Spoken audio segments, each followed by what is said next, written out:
So, checking your transmission oil. Catch you inside.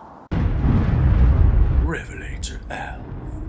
Hello, welcome to RevelatorAlf. Hope you're enjoying the channel and the series of videos. Please like, share, subscribe, leave loads of comments below. Check out the website RevelatorAlf.com and check the links in the description too. So I'm going to be talking about Harley Davidson Softails. And here I'm with the Sport Glide. Yeah, a little bit dirty, I know, but that's what you get for riding in the winter. Anyway, we're talking about transmission oil levels and how to check them and the kind of things that you should be looking out for. Now, first of all, there have been reports, of course, of oil in the transmission seeping through into the primary case and vice versa with different levels. There has been a few issues with that, with the reporting, but also with the cure for it as well. Most of these incidents have occurred with the Tourers and not in the Softails, but it's not all Tourers either. They have put in the M8 engines and also on the twin cams as well, there is a vent on the top of the transmission case as well. You'll see that, and in other videos you'll see that as well. But also in the primary case there is a retrofit which they put another vent in as well, and that sort of stops the oil transferring between the transmission and the oil through the main shaft, the hollowness of the main shaft, and through the seals there. We believe that is the final fix. However, much of the reporting was it was mistaken, and a lot of that was due to when the transmission and the primary case fluids or lubricants were measured. Harley Davidson on the M8 engines, you've got to measure the levels when the bike is on level ground and it's on its side stand.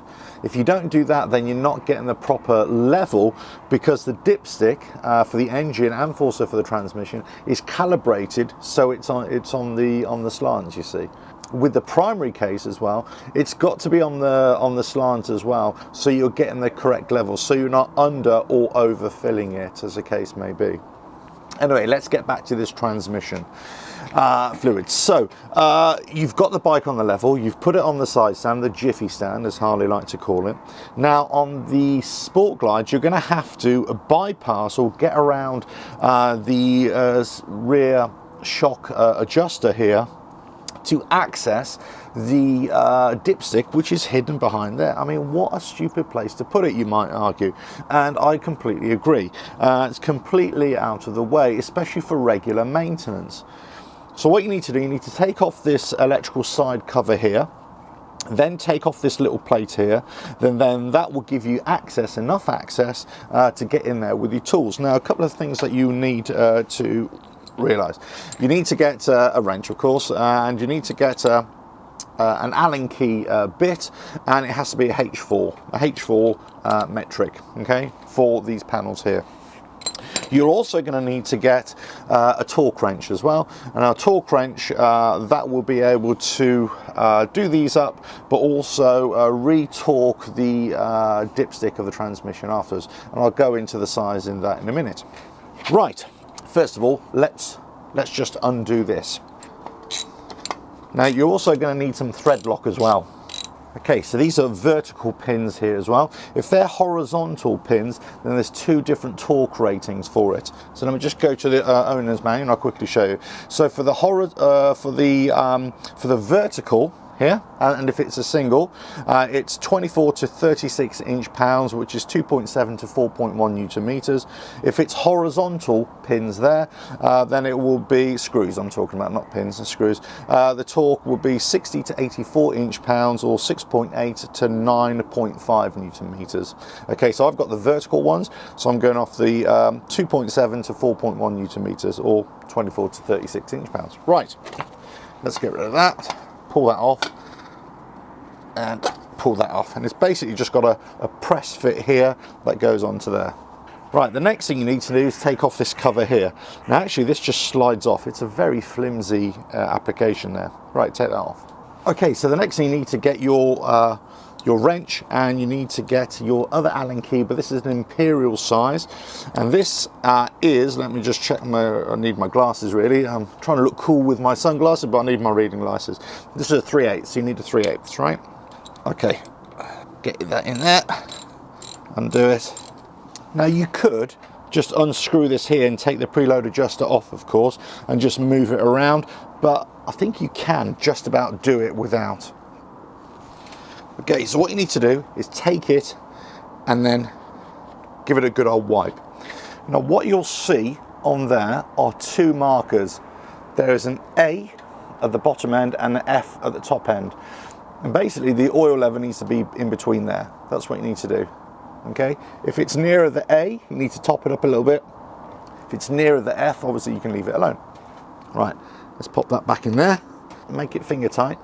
Not even finger tight, just put it into its seated position, then undo it again, take it out.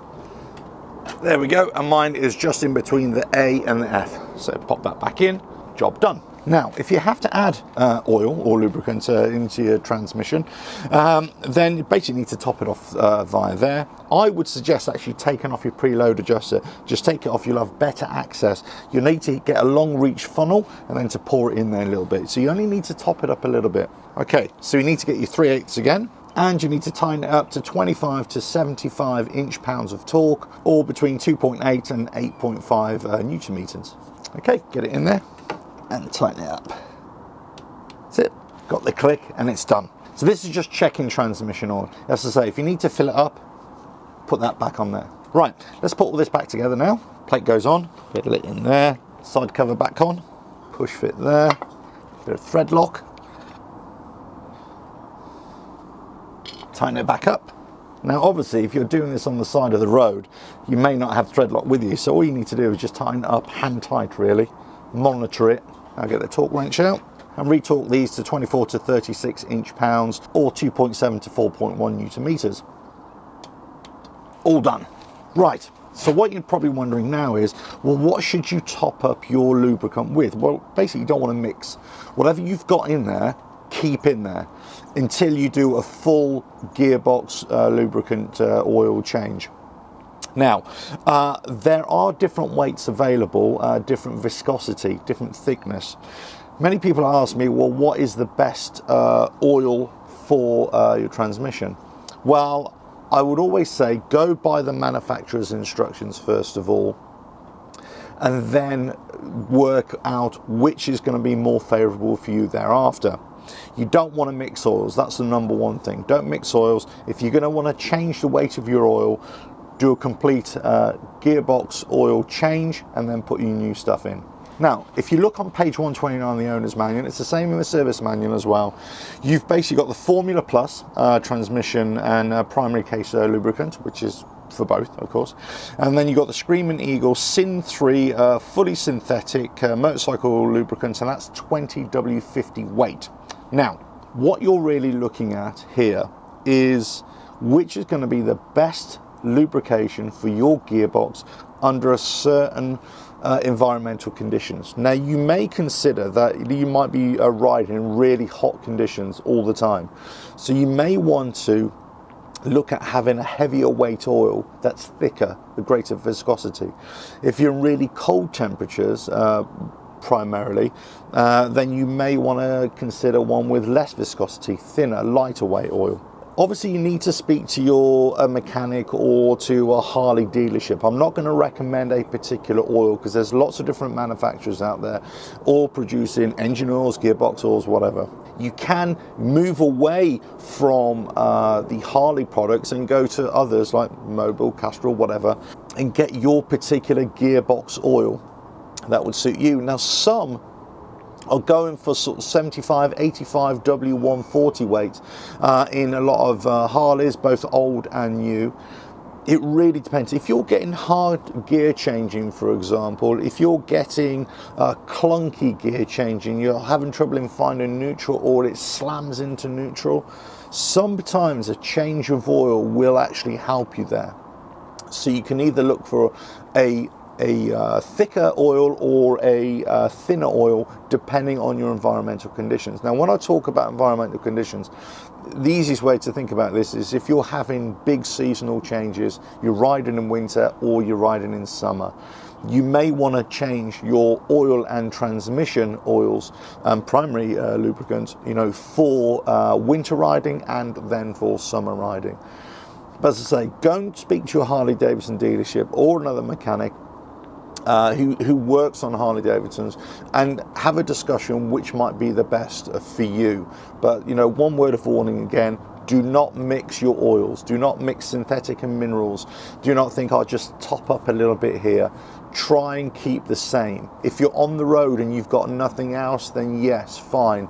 Then, you know, add some transmission oil. So you are looking at about a 20 weight, 50 weight, 20W50 weight transmission oil. That's what you want. And if you're mixing brands, that's fine on the road. But then at the earliest possible convenience, I would do a full drain of the transmission oil and then refill it with one particular oil. Anyway, so I hope this helps. This is not about changing the transmission oil. This is about just checking it, what you can do, adding a bit of oil left, right and centre if you need to, and then taking off this electrical side cover and this little cover here on the Sport Glide. This is not all Softails have the external preload adjuster here, and then just checking it and then just retorquing it up and away you go. Anyway, hope this helps. So more videos coming on little tech bits on the bike.